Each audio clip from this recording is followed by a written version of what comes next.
And they say, always trying to demean, well, MAGA really represents 48% of the Republican Party. No, it represents 96% and maybe 100%. We're getting rid of the Romneys of the world.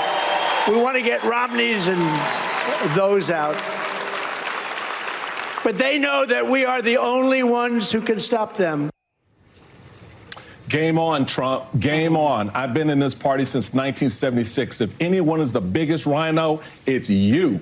And we coming for you. So just so you understand, you drew the line, baby, stepping up to it. On a whole lot of Republicans out there, at least 40% or more, are stepping to that line, too. So you just need to chill on that. What you got, y'all? Oh, Alicia, Michael's still putting Donald Trump on notice. Just on notice. You bring it, baby, because you want a punk? Let's punk, baby. Let's go. One-on-one. All right, guys. So we got to talk about Nikki Haley and the GOP establishment because they are not having a good time right now. It does not look good for the establishment as they continue to crumble. Like, for example, Mitch McConnell, who was the Republican leader in the Senate, has stepped down from leadership. Ronna McDaniels, who was running the RNC, she just recently stepped down from leadership. You have a bunch of the establishment class leaving the party, okay, stepping down from leadership or just straight up leaving the party because the party has essentially become the party of America first, okay? The old neocon establishment Republican Party is dying slowly but surely. And Nikki Haley is essentially the only relic of the old GOP left, and she is still in the GOP primary race, despite the fact that she is getting blown out in every single GOP primary contest, and she just got blown out once again in 3 contests that happened this weekend. Now to the breaking news from the West. NBC News projects Donald Trump is the winner of Idaho's Republican caucus. That adds 32 delegates to Trump's tally for a total of 125 delegates won today. Included in that, NBC News projects Trump picked up 54 delegates in the Missouri caucuses and 39 delegates from Michigan's nominating convention. So as you see there, Donald Trump has 97.8% of the vote in the Michigan caucuses. And you see there, Nikki Haley, 2.2%. Now looking at Idaho with 32 delegates at stake.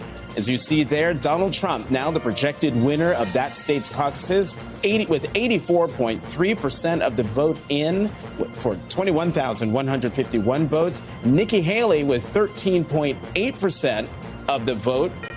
That's 3,457 votes. As you see there in the upper right corner, 57% of the vote in Idaho is in right now. The difference between Trump and Nikki Haley, there is 17,694 votes.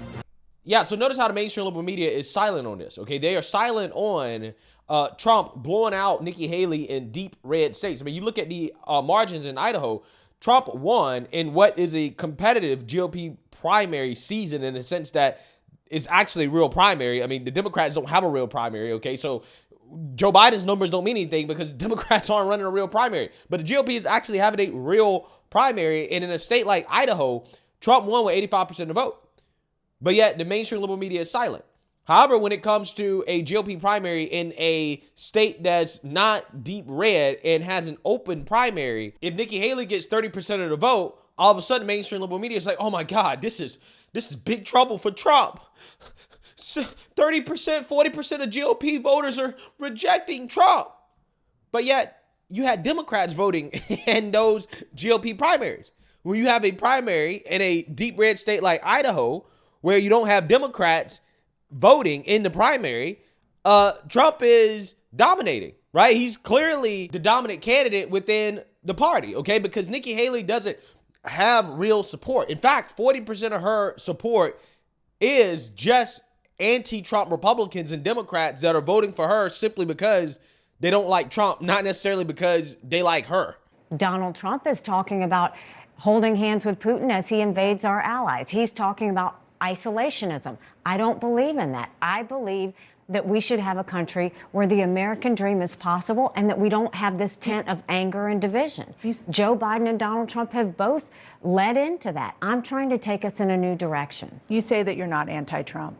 The 40% of the vote that you got in your home state of South Carolina, 40% of those voters, according to our exit polls, said that they were voting against Trump and not necessarily for you. 60% said that they were voting for you, almost 60%. But what does that say to you, that 40% of your voters were going to the polls to vote for you to vote against Trump? I mean, I think primaries are about options. And, you know, we had a couple of thousand people we had in Virginia yesterday, and you have people saying, thank you for giving me someone to vote for. They want someone who's going to give a hopeful America. They want someone who's going to get results. They don't want someone with the drama and the vendettas and the negativity. They want someone that's just going to get America normal again.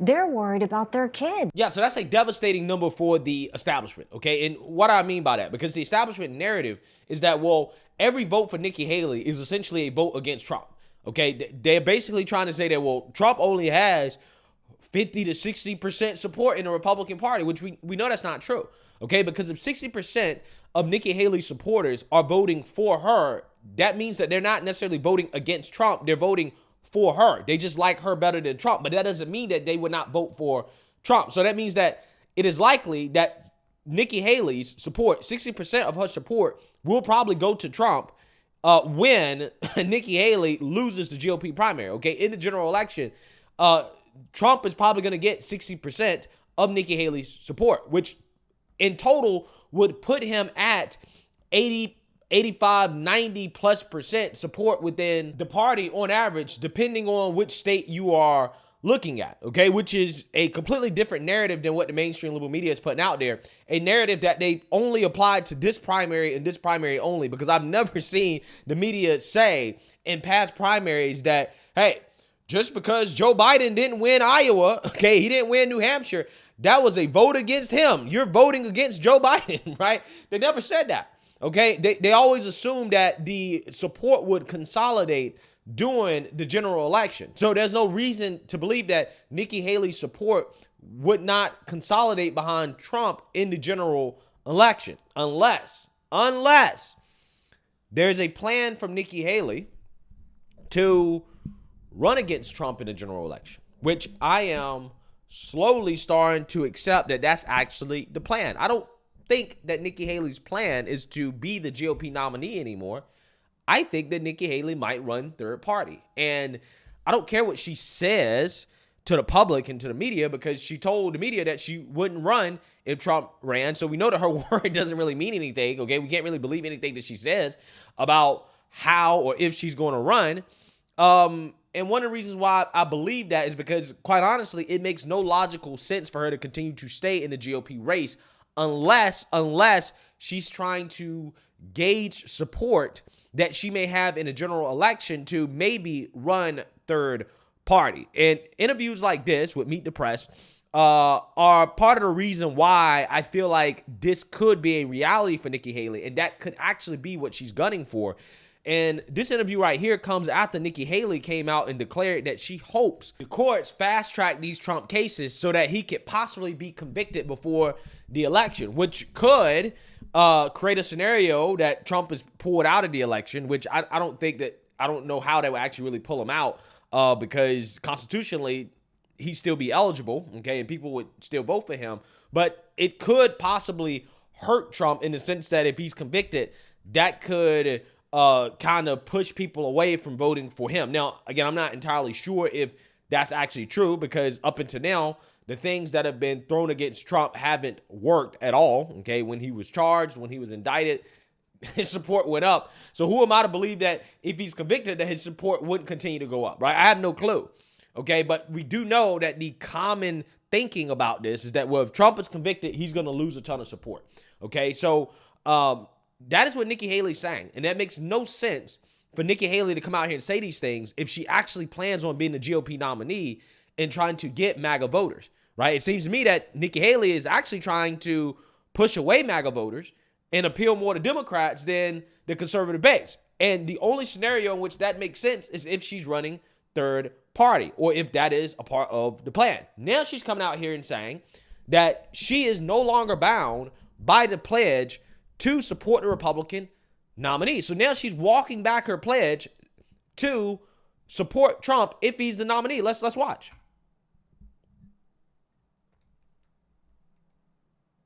Did sign a pledge, an RNC pledge, to support the eventual nominee. Do you still feel bound by that pledge? I have always said that I have serious concerns about Donald Trump. I have even more concerns about Joe Biden. So is that a no? Are you bound by the RNC pledge? The RNC pledge, I mean, at the time of the debate, we had to take it to where would you support the nominee? And you had to, in order to get on that debate stage, you said yes.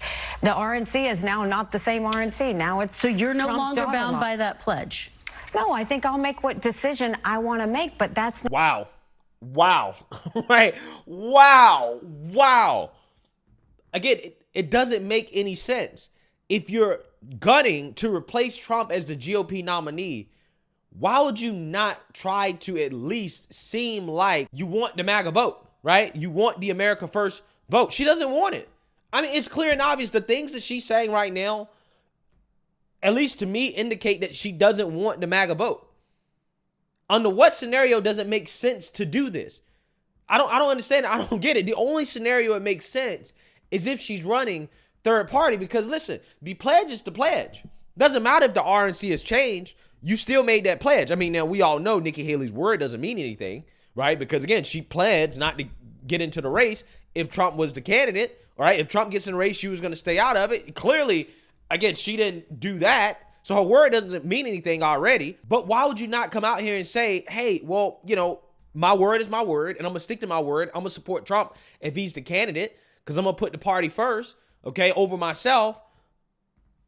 Why would you not say that if you want the America First vote or the MAGA vote? Why? I mean, you need the MAGA vote to win, Nikki. Okay, if you're going to be the GOP nominee, okay, if Trump is pulled out and you're the GOP nominee, you need the MAGA/America First vote to win. Because right now in the scenario that she's creating, if Trump is pulled out and she is the nominee, which I don't think will happen, there will be so many people that will protest vote for Trump that she will have absolutely zero chance of winning. She had no chance of winning at all. Zero. Because quite literally, most of the conservative base either won't vote or they're going to vote for Trump. They're not going to vote for you. You're not even trying to get their votes, right? She's not trying to. It just strategically doesn't make any sense. Strategically, she should have been running the Vivek Ramaswamy campaign, okay? She should have pivoted. Once Ron DeSantis dropped out of the race, she should have pivoted to not attacking Trump anymore, running on your own thing, okay? And trying to at least seem like you're America First, but she's not. She's not. She is a part of the establishment agenda to try to take down Trump. And the more that she continues to talk, the more that I listen to her, the longer she stays in a race that she knows she can't win, it only makes sense that she's trying to garner support. She's basically essentially already running a general election campaign as a third party. That's the only thing that makes sense. Not something I'm thinking about. And I think that while y'all think about that, I'm looking at the fact that we had thousands of people in Virginia. We're headed to North Carolina. We're going to continue to go to Vermont and Maine and all these states to go and show people that there is a path forward. Yeah, but you don't have a path forward, Nikki. You don't. So again, what is the path forward? Because it's not in the GOP. It's not in you don't have a path forward in the GOP. So if you're talking about, I'm trying to show people that we have a path forward, what does that mean? Because if the path forward for you is through GOP voters, what you're doing doesn't make sense. You should actually just drop out, endorse Trump, and then hopefully in 2028 for yourself, for your own interest, that you haven't tarnished yourself to the point where you're no longer viable, okay? I mean, Ron DeSantis learned that the hard way, right? But he actually learned it early on in the primary when it became clear that, oh, okay, I can't win. He dropped out and immediately endorsed Trump. Now, you know he reluctantly did it. He didn't want to do it. But he knew that, okay, if I want to save my political career, if I want to run in 2028, this is what I need to do. Nikki's not doing that. Nikki is dragging his own to the point where she has been permanently damaged. Permanently damaged. I don't see how she recovers from this. I don't see how she recovers. And so I don't look at what ifs.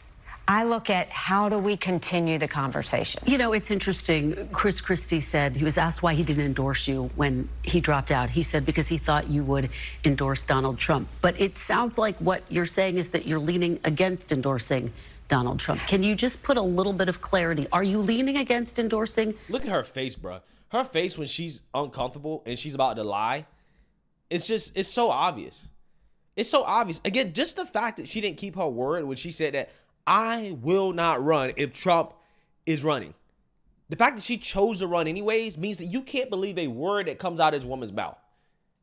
And don't get me wrong, I understand the appeal of Nikki Haley to some people. I understand the appeal. I don't agree with it. I think it's silly, but I get it. But when you have somebody that just flat out lies to your face, when she gives you her word and she doesn't keep her word, that tells you everything you need to know. It's different. Okay, this is different than failing to do a campaign promise, right? You know, politicians come out here and promise a whole lot of stuff. But their promises really are bound to what they can actually get done through Congress, okay? So I get it. I understand. There's limitations to what you can actually do. But there were no limitations to Nikki Haley keeping her promise of not running against Trump. And she chose to do it anyways. Despite the fact that she knew that the chance of her beating Trump was slim to none. Again, it tells you that everything that comes out of her mouth, anything that she says, it doesn't mean anything. And she's showing you again, my pledge to support Trump, my word to support Trump, the eventual GOP nominee, doesn't mean anything. Just like my word didn't mean anything when I told you that I wasn't going to run against him.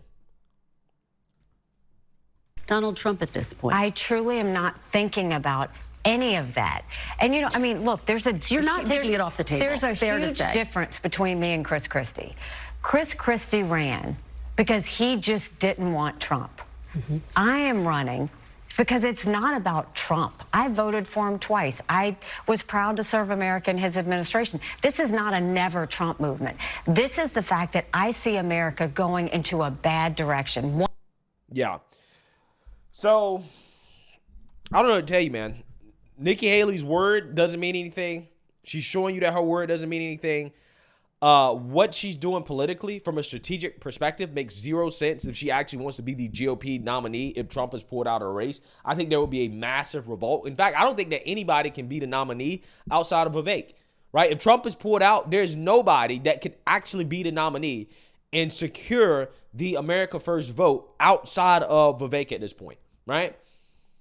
Nikki Haley is doing so much damage to her own political reputation within the party. It only makes sense that she's planning on running third party.